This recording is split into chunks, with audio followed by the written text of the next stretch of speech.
Just ask him to tell you a story. And when they tell their stories, that's therapy. You can apply it to your daily life. We have art.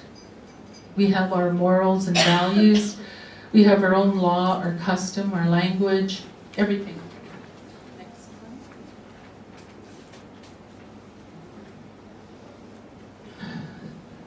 Just to give you an idea how big this topic is, researching it, we found that culture is defined as shared motives, values, beliefs, identities, interpretations or meanings of significant events that result from common experiences among members of collectives that are transmitted across generation. That's about as close to a very general statement about culture. There's more than 160 definitions of culture and many different theorists studying it, but we've maintained ours.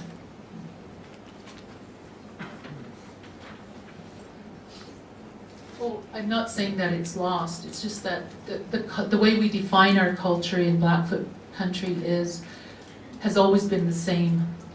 It hasn't changed. Okay. When you're working with children and they ask you everything and anything, but one of the things that they'll ask you about is storytelling. And you kind of have to know the levels of storytelling. And Margaret said the first level, or the first objective, is that children need to learn. And the best way they learn is through animals. You can tell animal stories all day long, and they just love it. You know, their jaws drop. My daughter works at Opagossan, and she comes home and she'll phone me and she'll share a little story about the children at Opagossan. It's an early intervention program for Native children in the city. And she's a very animated storyteller, so if you want some Blackfoot stories and stuff, she does it best. So it teaches children. Children learn by it. And I have grandchildren, they make reference to some of the stories in their lessons. And Napi and all the silliness and all this stuff that he gets into trouble with. So we learn from that. The second level of storytelling is more like adult. It's life lessons and how you're able to contemplate that story for meaning. So, for example, how does it apply to you and yourself, and especially healing that we need most? And I think if we had an objective today, I would leave behind, let's have a storytelling conference with the elders. Then let's heal through those stories. Those are going to be awesome.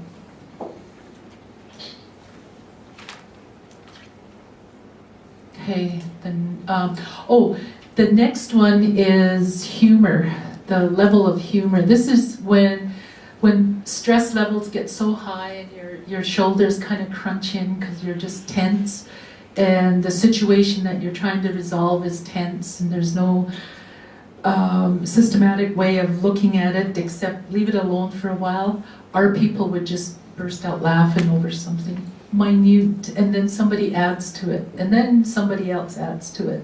Pretty soon the whole room is laughing. And that's stress relief. And I remember when I was in graduate school, we had an awful exam. It was so terrible. And there were 2 other Native students that were in my class. When we were done, we all went to our graduate office in that little room down the hall from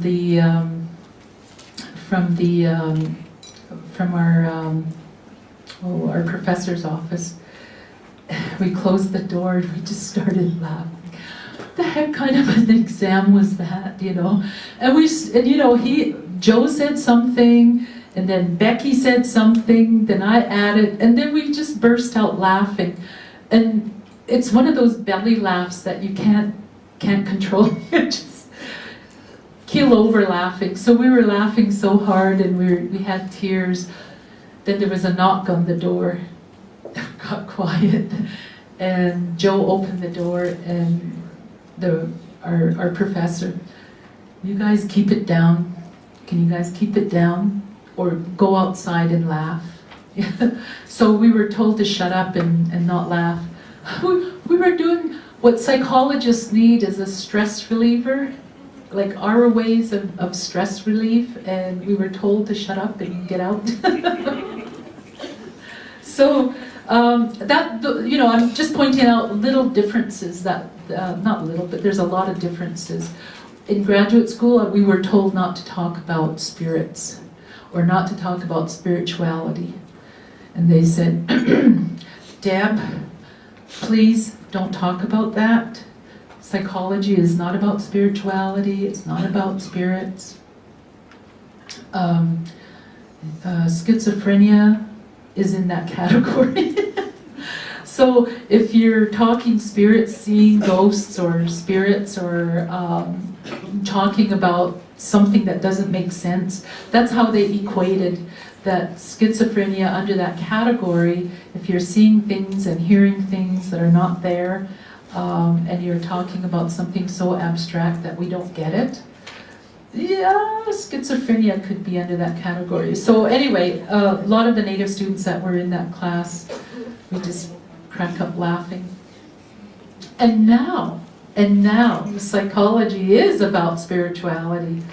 It's moved into that whole realm of looking at, there's got to be something more to this than just the basics. So now psychology is spirituality, and they're trying to get the information from us, from different cultures, like the Eastern cultures, where the Dalai Lama and the whole meditation process, and what does that do to the brain, and how that regenerates the brain, and yoga, and how that helps physically your body get back in balance, and how your muscles are now talking to each other, and the whole bit that we were saying way back in graduate school is now the topic of discussion today. So Native people have a lot to offer in that realm, in that area. I remember my late cousin, Narcissus Blood. He had been away for a while, and then he came back home, and then he had to go to the dentist, and he was in the dentist chair.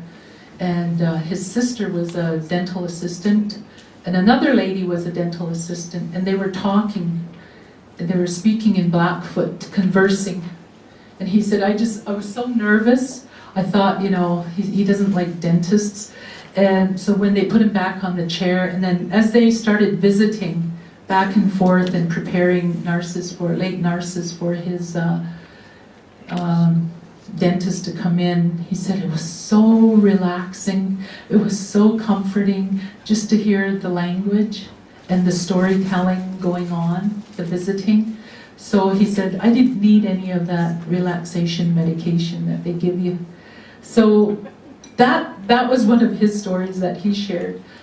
Anyway, the last part of, one more. The last part of storytelling is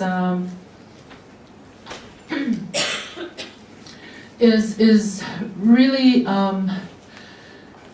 it's left to the people in our community, on our reserve that are in the spiritual societies. They have their stories, and it's I don't know what they are. I try to get it out of them, but it's reserved for them, and so you don't go there and ask, what did they say? What's the story about? But they will give you some number two, the life lessons.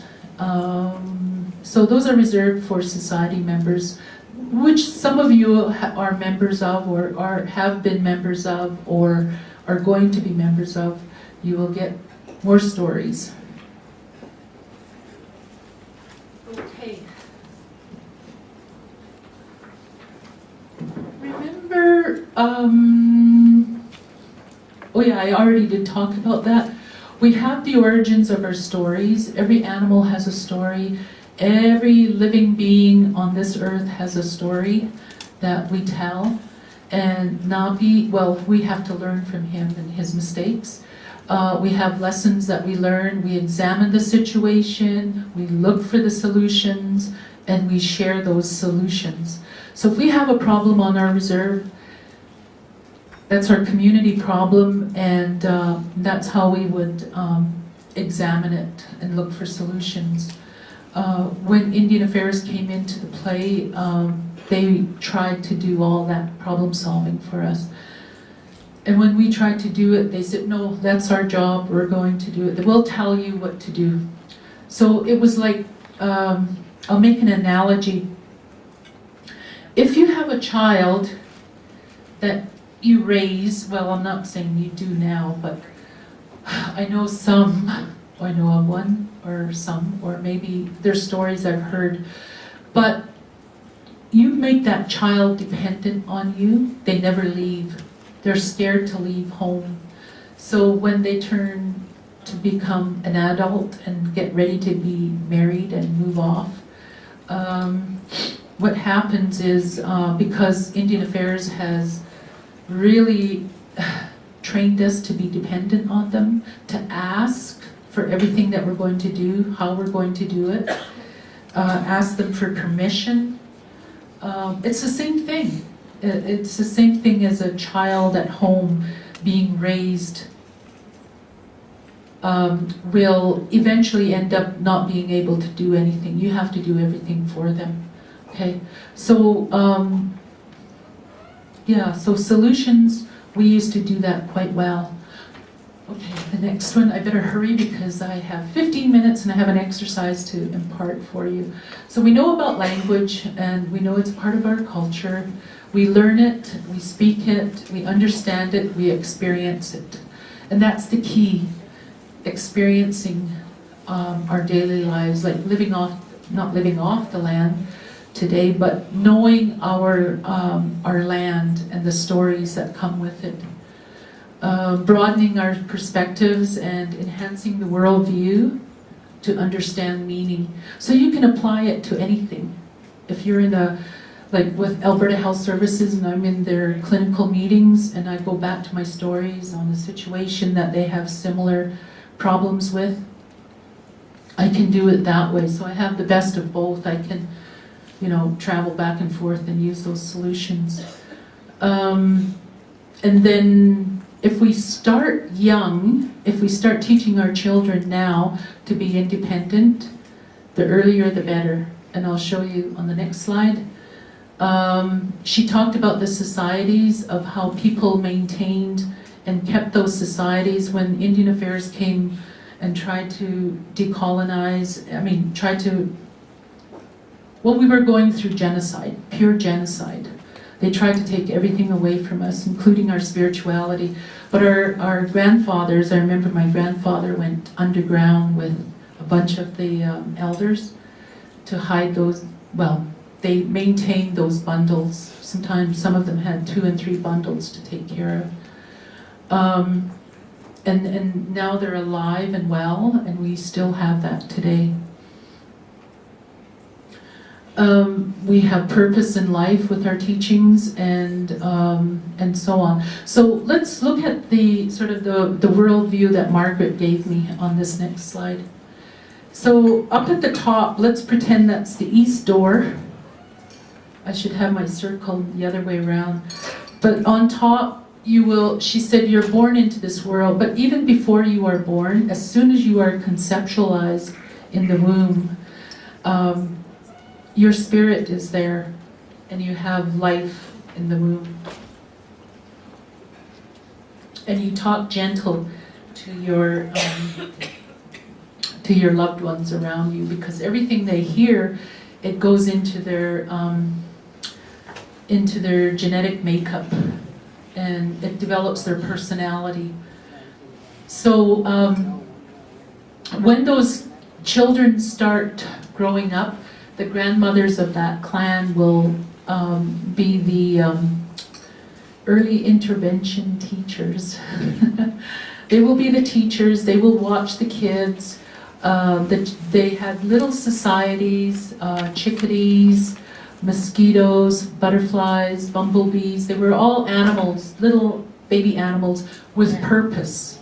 So those purpose, and it was age, it was graded by age.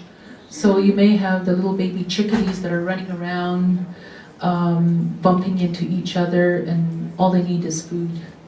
They don't like to be, so they watch the children as they grow. And the grandmothers were very, very particular because they saw the potential in each and every one of those kids. She said that there was one example where there was a young boy, I can't remember what his, where he was in what stage, but he would get on the ground and he had a pile of dirt, rocks, twigs, and he built himself a little corral, and he built himself a big haystack, and then he had rocks and twigs, and he made horses and cattle and so on. And by the time he was done, he had a big ranch, and then he would play. And the elders looked at him and said, that guy, when he grows up, he's going to be a big rancher. Lo and behold, he did. He became a big rancher, and he knew exactly what to do with his animals. So they picked out the leaders, the ones that needed help, the ones that are going to be the speaker for the clan, the ones that are going to, so they had them all, their careers were already being developed at that early stage. And then they honed it, they just continued to groom them as they went through the next stages. And each stage they got more responsibilities and more responsibilities. So it was very gradual, but it was very precise. And by the time they reached into the blue section, oh, could you turn it back?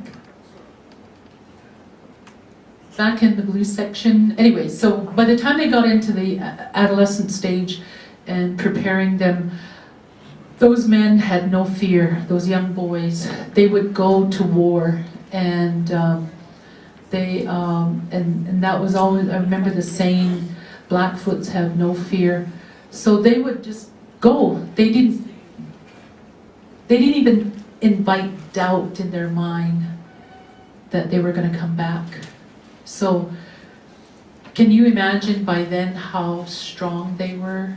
And they rode back into the camp, and they were greeted, and then they had ceremony. So everything was based around ceremony.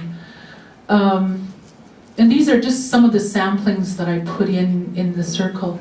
And then you go, by the time they get married and they're having families and they're getting ready to, this is where a lot of them go into the holy societies, sort of the main, the Okan, the Mokdokiks, and all of these ceremonies came up either from a dream or from some serving purpose in life, and have been maintained with us for up until now. So I think even every one of the bundles, inside the bundles, don't know what they are in there, but they're sacred. They have stories and meaning to them, and songs as well. And it's for all of the people in the camp. And so they take care of those bundles, just like we take care of our children. And as you go into the dark side, look at Peter, the wisdom keepers.